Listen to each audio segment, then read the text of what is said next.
공백기에 대한 질문을 좀 듣고 싶은데요. 예. 바로 군대를 가고 그 다음에 또 영어를 준비하고 하는 경우가 있어요. 대부분 지원자들을 보면 학교 생활 중에 군대 생활을 보내고 그리고 나서 이제 취업 준비를 하는 경우가 있는데 이번에는 맞습니다. 졸업을 다 해놓고 군대를 가셨단 말이에요. 네, 맞습니다. 특별한 사유가 있어요? 공백기에 대한 질문인데 공백기는 여러분들을 괴롭히려고 하는 게 아니에요. 면접위원도 어때요? 막 공격적이기보다는 왜 이런 질문들을 하는지 재밌네요? 라고 생각하면서 긍정적인 관점에서 얘기를 하잖아요. 그러니까 너무 당황하지 말고 잘 준비해서 얘기하시면 됩니다. 특히 공백기가 있는 분들은. 특별한 사유가 있다기보다는 그 당시에 그 학부생 시절에 좀 군대 복무에 대한 좀 부정적 생각을 가지고 있었고 개인적으로 좀 미뤘었습니다. 하지만 좀 나중에 가게 되면서 느끼게 된 점은 어차피 제가 해야 되는 것을 이제 미룬다고 피할 수 없고 나중에 이제 하기 싫은 일에 맞닥뜨려도 피하지 않고 해내야겠다라고 생각을 좀 고쳐먹게 됐습니다.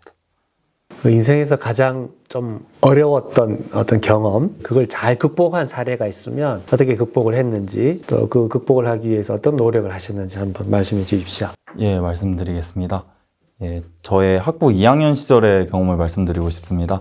예, 저 학부 2학년 때 이제 디지털 시스템 설계라는 과목이 이제 개설이 되었고 그 당시에 이제 하드웨어를 기술하는 VHDL 소프트웨어 실습 시험이 있었습니다. 그 당시에 저의 그 약점이 소프트웨어적 역량이라 생각했고 그런 좀 심리적인 압박감과 벽 때문에 그 실습 시험을 이제 과제를 완수하지 못하고 최저점을 받아서 좀 C+ 학점을 받게 되었습니다. 이제 전자공학과 학생으로서 지속적으로 이제 소프트웨어를 이제 다루게 될 것이고 또 협 필드에서도 이제 계속 다루게 될 것인데 이러한 역량을 갖추지 못한다면 이런 일이 반복될 것이다라고 생각을 하였고 그래서 교내에 있는 소프트웨어 학술 동아리에 들어가서 매주 이제 코딩 과제들을 수행하면서 이제 코딩 역량을 키울 수 있었고 추후에 이제 사족 보행 로봇 프로젝트를 진행할 정도로의 소프트웨어 역량을 좀 기를 수 있었습니다. 그래서 이처럼 좀 심리적 벽이라고 느껴져도 이제 지금은 저를 막고 있는 것이라 생각. 때도 이것을 이제 밟고 올라서면은 계단같이 저를 성장시켜줄 수 있는 것이라 좀 생각을 좀 고쳐먹게 되었습니다. 고쳐먹는다. 어떤가요? 면접에서 되게 이런 형식적인 자리에서 고쳐먹겠습니다. 이렇게 얘기해버리면 그렇게 이렇게 무게가 전혀 느껴지지 않아요. 좀 너무 가벼운 사람이라고 할까? 그래서 어떤 생각까지 가면 그냥 이게 자연스럽게 이 면접에서도 이러면 그냥 일반적인 상황에서는 더 가볍게 하지 않을까? 저는 이제 이런 걱정이 생겼고요. 그러니까 절대 이런 말 쓰지 마세요. 네. 답변 감사합니다. 업무 수행을 위해서 좀 필요한 게 덕목 중에 하나가 팀워크이라는 생각이 드는데요. 여기 자기소개서에 나와 있지 않은 본인이 팀워크를 좀 잘 발휘했던 그런 사례가 있으면 좀 자세하게 얘기를 해주십시오. 자소서에 적혀 있는 그 사족 보행 프로젝트에 관련해서 말씀드려도 지금 면접위원이 뭐라 그랬죠? 자기소개서에 있는 내용 말고요. 다른 팀워크 경험을 알려주세요 그랬는데 이 면접에 집중하지 않고 있구나. 또는 이게 잘 모르니까 아니면 지금 이 지원자께서는 계속 조금 더 생각해 보겠습니다. 생각할 시간을 주세요 했는데 이제 그러기가 너무 싫은 거야. 부담스럽고. 그러니까 다시 자기가 이제 거기에 대해서 대응으로 그거 하면 안 되겠습니까? 때로는 되게 고집스러워 보이기도 해요. 그래서 이 부분은 굉장히 좀 어떻게 보면 면접이 굉장히 단조로웠는데 그 단조로움 속에서 더 치명적인 지원자로서의 답변이 아닐까라는 저는 생각을 하고 있고요.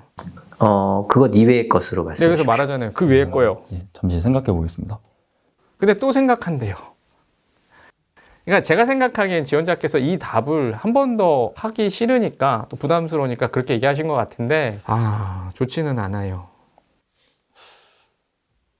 지금 당장은 지금 생각이 나지 않습니다. 당장 지금은 생각이 나진 않지만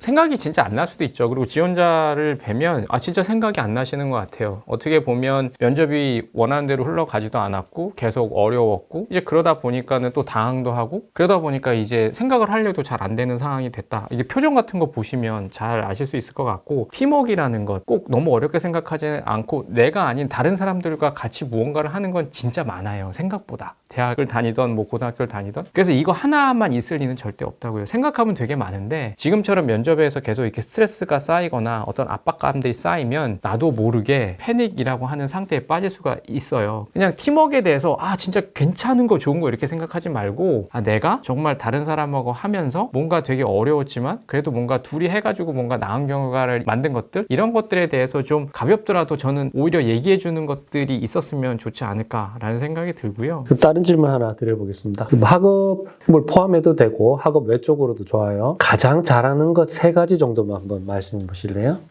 가장 잘하는 것 3가지는 일단 첫째로 요리, 그리고 이제 두 번째로 저 취미로 가지고 있는 웨이트 트레이닝, 그리고 이제 마지막으로 세 번째는 이제 인간관계에 있어서 이제 타인에게 좀 위로를 건네는 그런 대나무 숲 같은 역할을 하는 점을 들고 싶습니다. 이 면접위원께서 제가 생각하기에는 이제 지원자한테 계속 어떤 기회를 주고 싶은 것 같아요. 이제 기회를 준다는 게 지원자가 굉장히 어려워하는데 그럼 좀 쉬운 질문도 해서 지원자 긴장도 좀 풀어주고 그 다음에 이제 지원자의 한번 얘기도 들으면서 더 놓친 것들이 없는지를 보고 싶은 거죠. 추가적인 질문을 하나 드리면 요리를 할 때 방법은 두 가지가 있습니다. 요리를 생각하고 재료를 준비하는 때가 있고요. 주어진 재료를 가지고 요리를 생각하시는 때가 있는데 두 개 중에 어느 게 본인한테 더 익숙하십니까? 저는 아무래도 제일 익숙한 것은 두 번째가 좀 더 익숙합니다.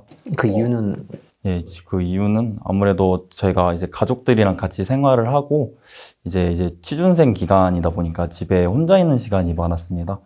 그리고 이제 뭐 따로 식료품을 사기보다는 이제 집에 있는 이제 여러 재료들을 활용해서 이제 맛있게 먹어보자라는 식으로 조금 다가가서 두 번째 이제 후자에 좀 가깝다고 생각합니다. 그럼 전자와 후자의 비율을 좀 나눈다면 몇 프로 정도로 나눌 수 있을까요?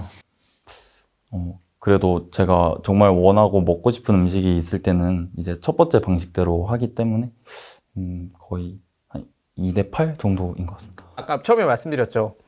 면접위원이 그냥 하는 말은 단 한 가지도 없다고. 다 모두가 의도를 가지고 있어요. 처음에 얘기하는 건 아이스 브레이킹. 그 다음에 지원자를 이야기해서 막 질문하죠. 제가 면접위원께 여쭤봤어요. 이거 어떤 의도로 하신 거예요? 그랬더니 이제 이 면접위원께서는 나름대로 면접위원회 학습을 하고 또 지원자를 판단하는 것들에 의한 교육도 받고 근데 이제 쭉 면접이 자연스럽게 흘러가다 보면 강점을 얘기하고 그러면 그 강점에서 내가 확인하고 싶은 주제가 나와서 이런 니즈들이 딱 맞아서 이런 의도를 가지고 질문을 하는 거죠. 즉 전략적인 테마, 전략에 대해서 물어보기 시작을 하는 겁니다. 그래서 만약에 좀 전자라면 좀 전략적으로 접근하는 분이고 후자라면 이 상황 대처를 잘하는 사람이라고 얘기하니까 이제 이유지 지원자께서 이렇게 답하면 어떻게 전략적으로 일을 하기보단 떨어진 상황에 대처를 잘 할 수 있는 또 거기에 익숙한 저입니다라고 이 안에서는 요리의 얘기를 하지만 면접위원들은 그런 계산들을 막 생각들을 막 하고 있는 거예요. 이 친구는 우리와 맞는지를 막 보기 시작을 하는 거죠. 네, 오늘 답변 주신 내용 중에 이 말은 꼭 하고 왔어야 된다라고 해서 후회가 좀 남을 것 같은 말이 있으면 마지막으로 하고 싶은 말씀 해주시면 좋을 것 같습니다.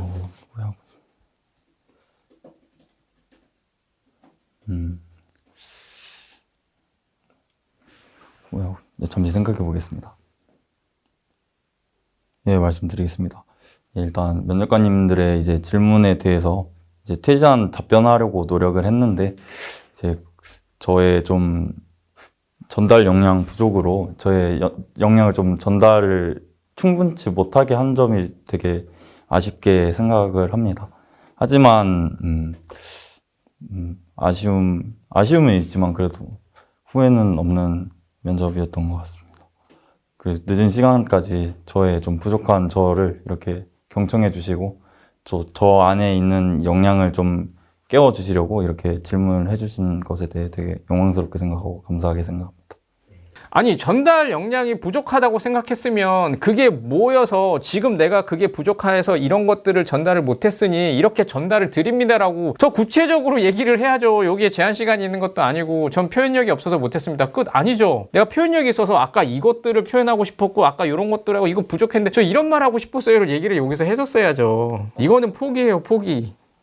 면접 보시는 게 굉장히 힘드셨을 텐데 정말 고생 많으셨습니다. 아닙니다. 감사합니다. 네, 좋은 결과 있기를 바라겠습니다. 네, 감사합니다. 네. 네, 수고하셨습니다. 제가 생각했던 대로는 좀 안 된 것 같습니다. 일단 질문의 수준 자체도 되게 높았던 것 같고 또 그러한 의도들을 좀 명확히 파악을 못하고 좀 주저리를 많이 한 것 같아서 좀 그런 부분에서 좀 아쉬웠던 것 같습니다. 우선 압박감은 거의 이번이 훨씬 더 셌던 것 같습니다. 아무래도 면접 호흡이라든지 이제 질문 수준이나 뭐 이런 여러 가지 분위기들이 되게 압도되는 느낌이었습니다. 면접 앞둔 상황에서 정말 아픈 예방접종을 맞은 것 같습니다. 정말 아픈 예방접종을 맞은 것 같고 이제 이번 면접에서 보이는 단점들을 보완해서 실제 면접에서 좀 완성도 있는 면접을 보고 있습니다. 스크립트를 통해서 어떻게 내가 이거를 막 잘 대답할까는 전혀 중요하지 않아요. 아니 본인이 그렇게 자발적인 게 적용뿐이 없나? 아니 경쟁사 분석은 당연한 거잖아. 면접은 단순하지 않아. 이 한 질문 한 대답에 결정이 되는 게 아니라 전체적인 맥락 속에서 모든 것들이 해석이 되기 시작한다고.